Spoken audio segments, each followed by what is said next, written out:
In the shadows of Soviet Russia, a predator walked freely for over a decade, leaving behind a trail of bodies so mutilated they barely resembled human form. His name was Andrei Chikatilo, and the world would come to know him as the Butcher of Rostov. The Soviet Union of the late 1970s and 1980s was a place where violent crime was often buried beneath propaganda. Authorities insisted that serial killers were a Western problem, something that could never happen under socialism. But between 1978 and 1990, Chikatilo shattered that illusion, killing 52 women and children while the state looked the other way. Chikatilo's first known victim was 9-year-old Lena Zakotnova in 1978. Her body was discovered in a river near Rostov, brutally mutilated. Police, under pressure to maintain order, executed an innocent man for the crime, allowing the real killer to vanish into obscurity.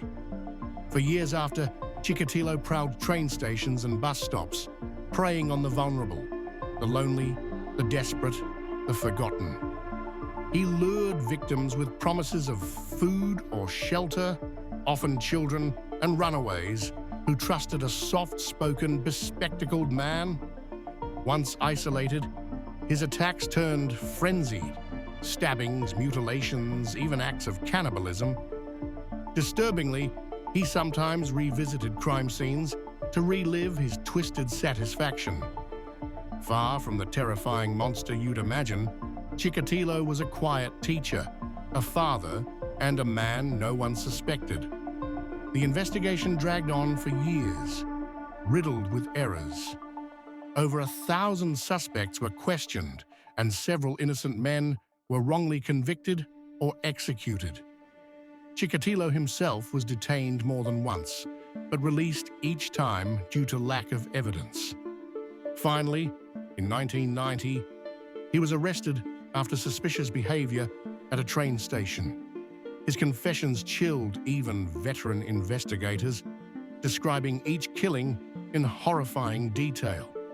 In 1994, the Butcher of Rostov was executed by firing squad.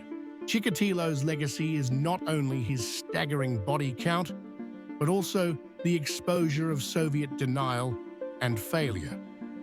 If you found this story chilling, be sure to like, comment, and subscribe for more journeys into history's darkest corners.